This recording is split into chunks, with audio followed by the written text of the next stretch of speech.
दर्शकवृन्द नमस्कार, बोल्दैछु परशुराम श्रेष्ठ। यहाँहरूलाई हाम्रो यस युट्युब च्यानलमा हार्दिक स्वागत गर्न चाहन्छु।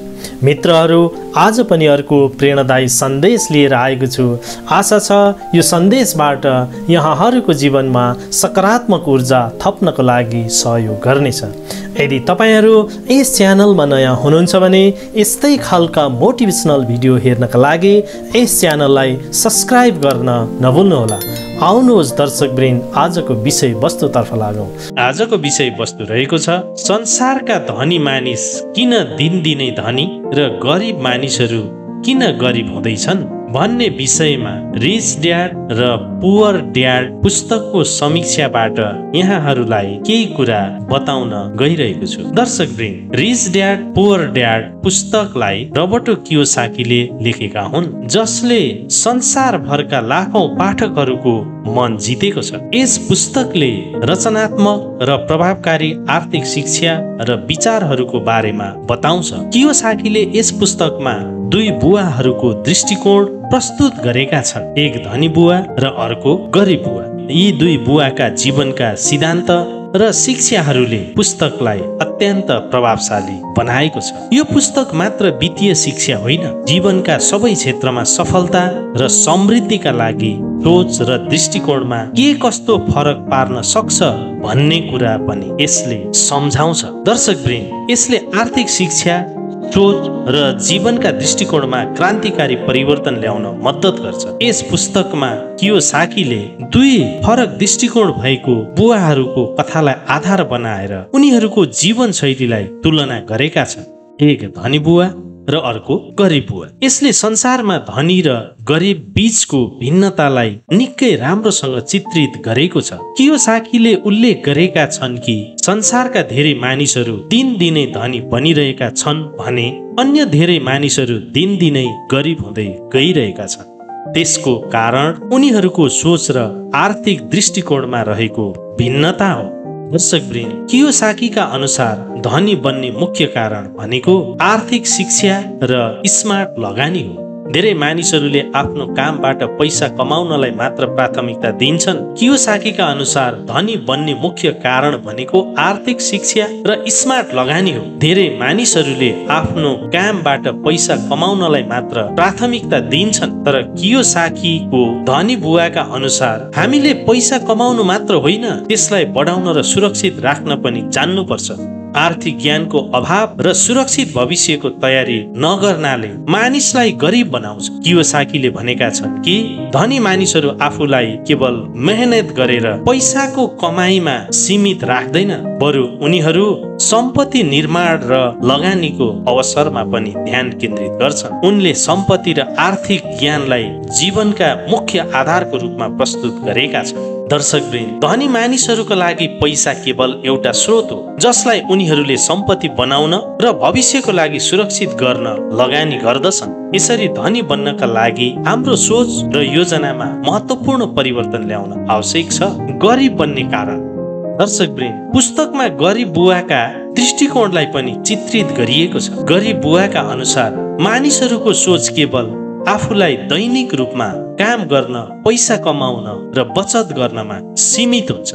उनीहरूलाई पैसा कमाउने तरिका थाहा छ, तर उनीहरूको सोचले उनीहरूलाई सम्पत्ति बनाउन र भविष्यमा वित्तीय स्वतन्त्रता प्राप्त गर्न अनुमति दिँदैन। गरिबीको मुख्य कारण भनेको सीमित सोच र जीवनको केवल एक भागमा मात्र ध्यान दिनु हो।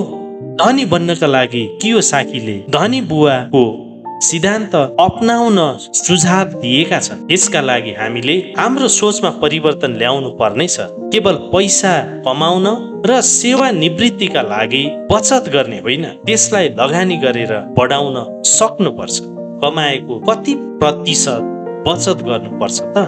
दर्शकवृन्द, रिच ड्याड पुअर ड्याड पुस्तकमा कियोसाकीले भनेका छन् कि हामीले कमाएको कम्तीमा 10% रकम बचत गर्नु पर्दछ। यस बचत रकमलाई स्मार्ट लगानी र सम्पत्ति निर्माणमा प्रयोग गर्नु पर्दछ। केवल बचत मात्र नगरी त्यसलाई भविष्यमा बढाउनका लागि विभिन्न अवसरहरूमा लगानी गर्न आवश्यक छ। यो बचत केवल आपतकालीन अवस्थामा प्रयोग गर्नका लागि मात्र होइन, भविष्यमा नयाँ अवसर खोज्न र सम्पत्ति निर्माण गर्न प्रयोग गर्न सकिन्छ। दर्शकवृन्द, उदाहरणका लागि बचत रकमलाई शेयर बजार, रियल इस्टेट, बीमा, व्यवसायमा लगानी गर्न सकिन्छ।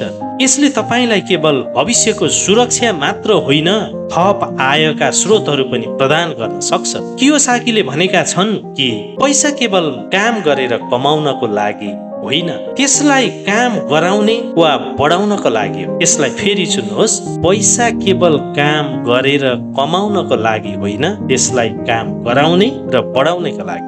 दर्शकवृन्द, सार्वजनिक जीवनमा हामी देखिरहेका छौँ कि कसैले समय र संसाधनलाई बुद्धिमानीपूर्वक प्रयोग गर्दा धनी बन्न सफल भएको छ भने अरूले आफ्नो सोच र कार्यमा सीमितता राख्दा गरिब भइरहेका छन्।